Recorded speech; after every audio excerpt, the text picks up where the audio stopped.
Hello. So this is chapter 3 of Jane Eyre by Charlotte Bronte. I'm reading this on a different day than I read chapter 2, just by wearing the same shirt. That's, that's quarantine, baby.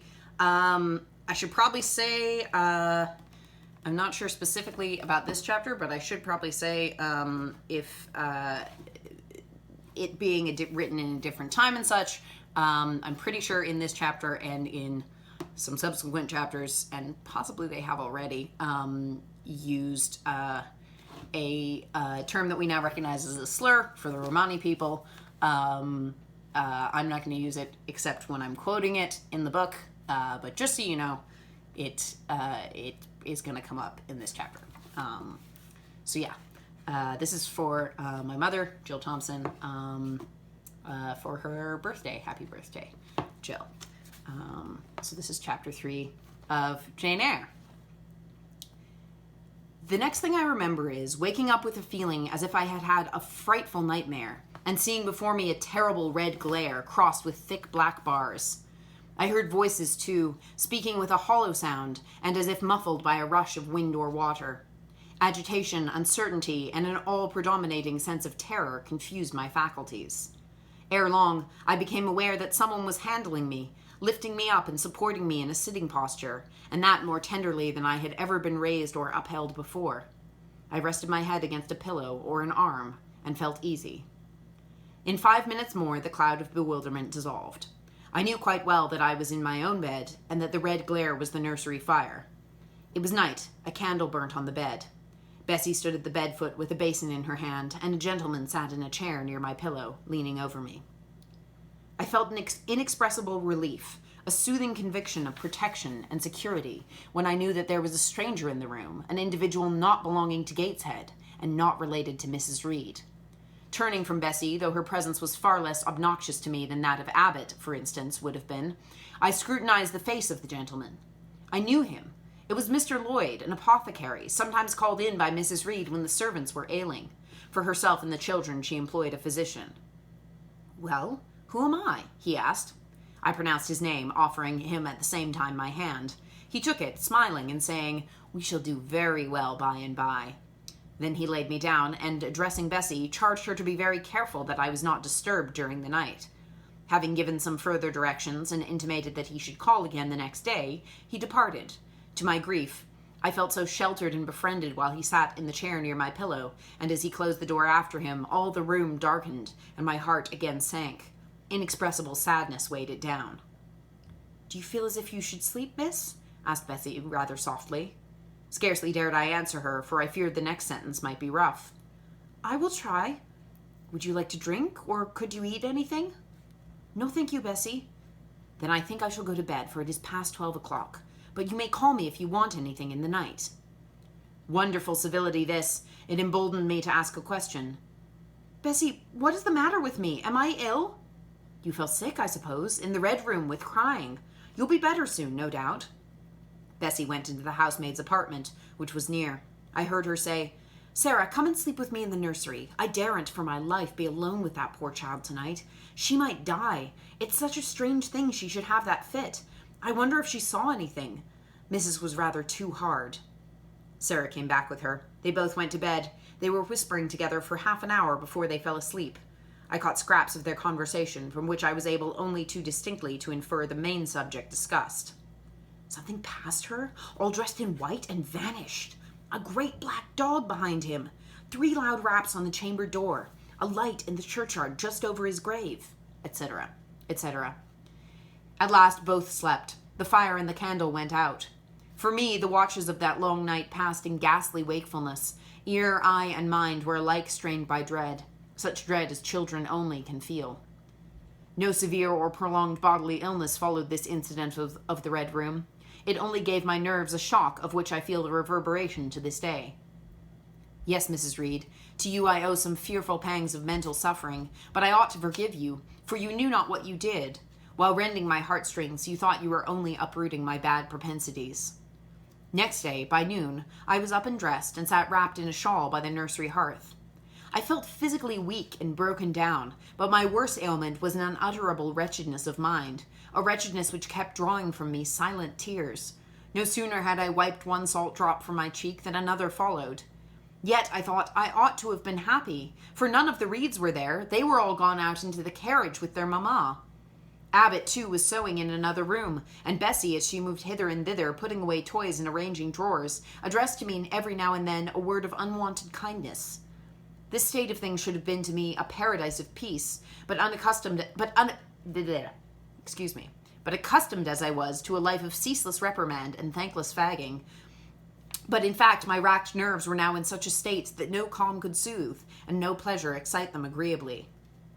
Bessie had been down in the kitchen, and she brought up with her a tart on a certain brightly painted china plate, whose bird of paradise, nestling in a wreath of convolvuli and rosebuds, had been wont to stir in me a most enthusiastic sense of admiration, and which plate I had often petitioned to be allowed to take in my hand, in order to examine it more closely, but had always hitherto been deemed unworthy of such a privilege.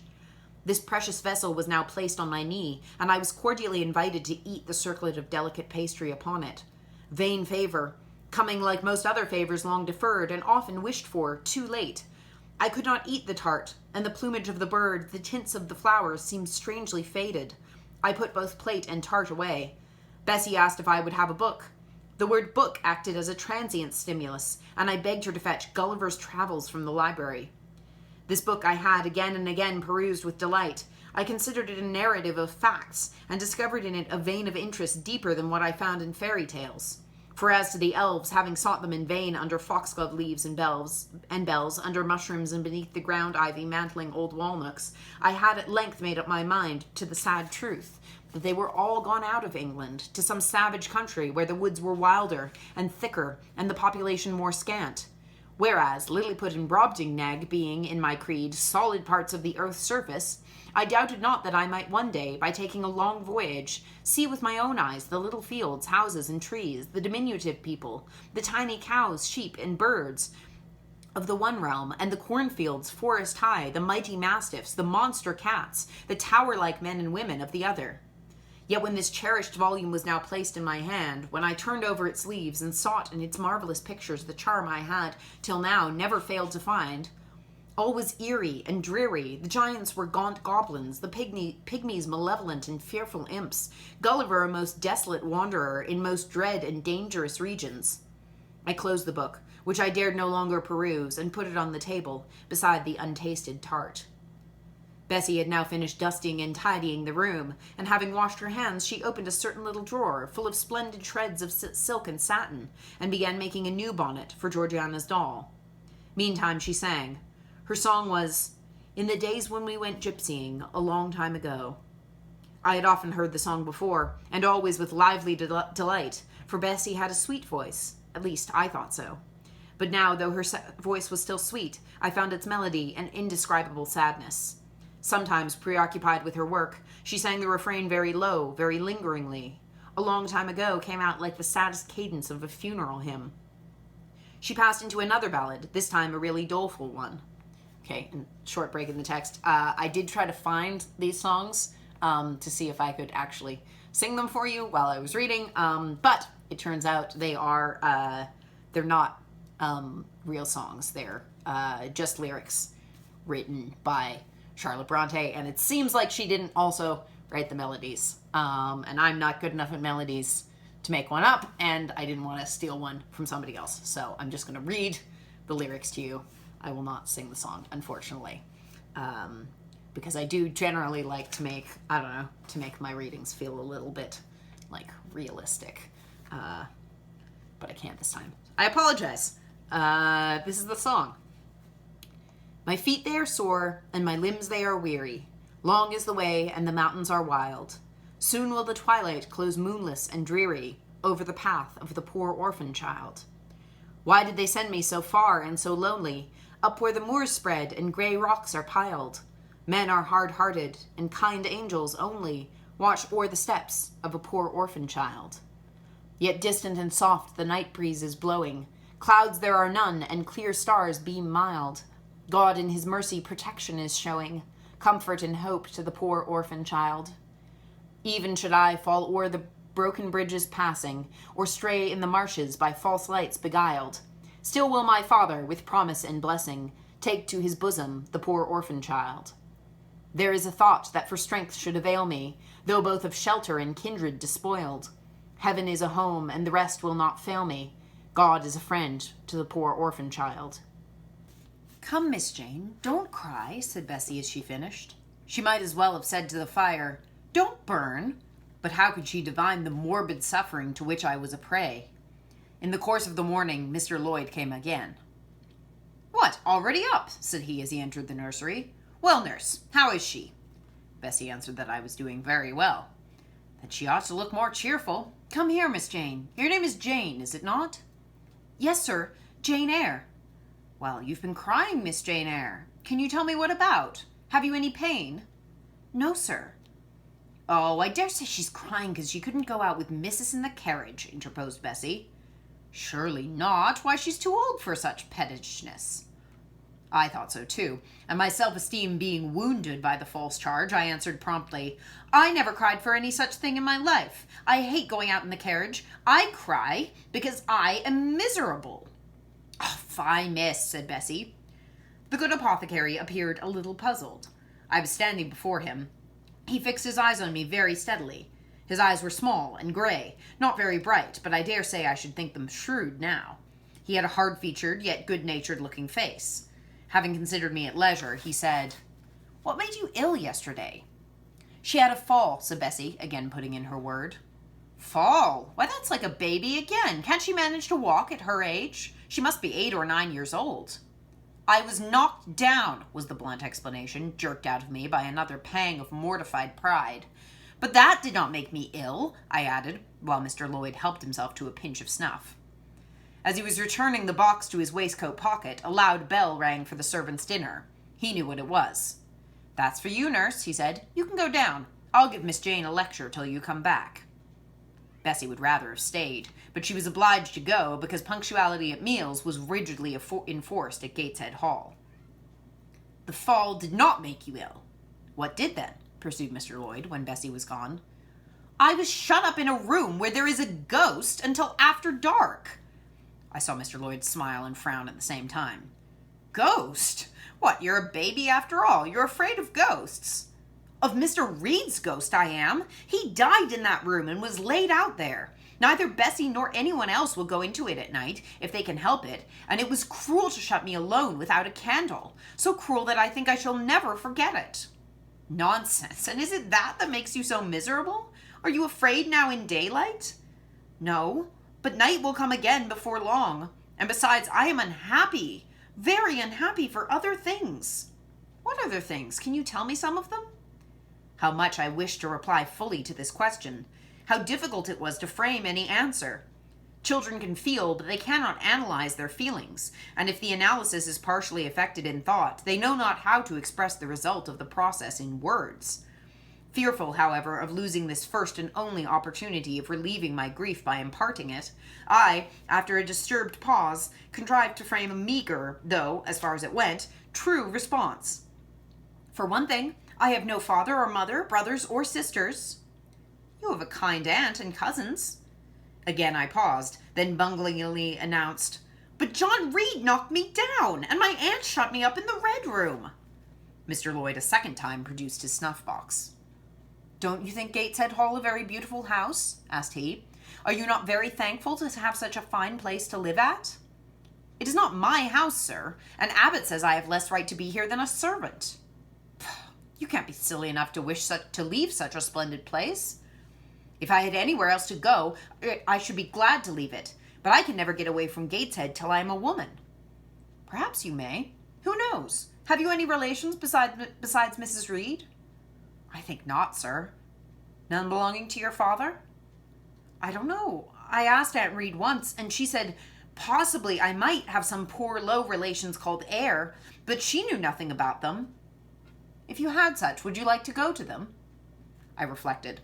Poverty looks grim to grown people, still more so to children. They have not much idea of industrious, working, respectable poverty. They think of the word only as connected with ragged clothes, scanty food, fireless grates, rude manners, and debasing vices. Poverty, for me, was synonymous with degradation. No, I should not like to belong to poor people, was my reply. Not even if they were kind to you? I shook my head. I could not see how poor people had the means of being kind. And then to learn to speak like them, to adopt their manners, to be uneducated, to grow up like one of the poor women I saw sometimes nursing their children or washing their clothes at the cottage doors of the village of Gateshead. No, I was not heroic enough to purchase liberty at the price of caste. But are your relatives so very poor? Are they working people? I cannot tell. Aunt Reed says if I have any, they must be a beggarly sort. I should not like to go a-begging. Would you like to go to school? Again I reflected. I scarcely knew what school was. Bessie sometimes spoke of it as a place where young ladies sat in the stocks, wore backboards, and were expected to be exceedingly genteel and precise. John Reed hated his school and abused his master. But John Reed's tastes were no rule for mine, and if Bessie's accounts of school discipline, gathered from the young ladies of a family where she had lived before coming to Gateshead, were somewhat appalling, her details of certain accomplishments attained by these same young ladies were, I thought, equally attractive. She boasted of beautiful paintings of landscapes and flowers by them executed, of songs they could sing and pieces they could play, of purses they could net, of French books they could translate, till my spirit was moved to emulation as I listened. Besides, school would be a complete change. It implied a long journey, an entire separation from Gateshead, an entrance into a new life. I should indeed like to go to school, was the audible conclusion of my musings. Well, well, who knows what may happen, I said Mr. Lloyd as he got up. The child ought to have a change of air and scene, he added, speaking to himself. Nerves not in a good state. Bessie now returned. At the same moment the carriage was heard rolling up the gravel walk. Is that your mistress, nurse? Asked Mr. Lloyd. I should like to speak to her before I go. Bessie invited him to walk into the breakfast room and led the way out. In the interview which followed between him and Mrs. Reed, I presume, from after occurrences, that the apothecary ventured to recommend my being sent to school, and the recommendation was no doubt readily enough adopted. For, as Abbot said, in discussing the subject with Bessie, when both sat sewing in the nursery one night, after I was in bed and, as they thought, asleep, Mrs. was, she dared say, glad enough to get rid of such a tiresome, ill-conditioned child, who always looks as if she were watching everybody and scheming plots underhand. Abbot, I think, gave me credit for being a sort of infantine Guy Fawkes. On that same occasion, I learned, for the first time, from Miss Abbott's communications to Bessie, that my father had been a poor clergyman, that my mother had married him against the wishes of her friends, who considered the match beneath her, that my grandfather Reed was so irritated at her disobedience he cut her off without a shilling, that after my mother and father had been married a year, the latter caught the typhus fever while visiting among the poor of a large manufacturing town where his curacy was situated, and where the disease was then prevalent, that my mother took the infection from him, and both died within a month of each other. Bessie, when she had heard this narrative, sighed and said, Poor Miss Jane is to be pitied too, Abbot. Yes, responded Abbot, if she were a nice, pretty child, one might compassionate her forlornness. But one really cannot care for such a little toad as that. Not a great deal, to be sure, agreed Bessie. At any rate, a beauty like Miss Georgiana would be more moving in the same condition. Yes, I dote on Miss Georgiana, cried the fervent Abbot. Little darling, with her long curls and her blue eyes and such a sweet colour as she has, just as if she were painted. Bessie, I could fancy a Welsh rabbit for supper. So could I, with a roast onion. Come, we'll go down. They went. So that was the end of that chapter. I just wanted to say I haven't read this book since I was a pretty young teenager, and then I feel like I was mostly concerned with like the plot of the book. But I'm very interested to see now that I've grown up and started reading books more seriously, just how this sort of theme of like her Jane Eyre not being beautiful develops, because I feel like every film version I've ever seen, she is depicted as super beautiful, as in every film about a young woman ever. She's got to be beautiful. But I feel like maybe that's not I'm loath to say anything is the whole point of any book, because like, how would we ever know? Also, books need not only have one point. The whole point of a book is to tell a good story, I think. So but I think it does a bit of a disservice to the story to cast Jane Eyre as beautiful, because already we're like 3 chapters in and we've seen it come up a bunch of times that like she would be treated much better if she were beautiful, and she is not. So yeah, I'm interested to see how that develops. Thank you for reading with me today. Have a good day. Goodbye.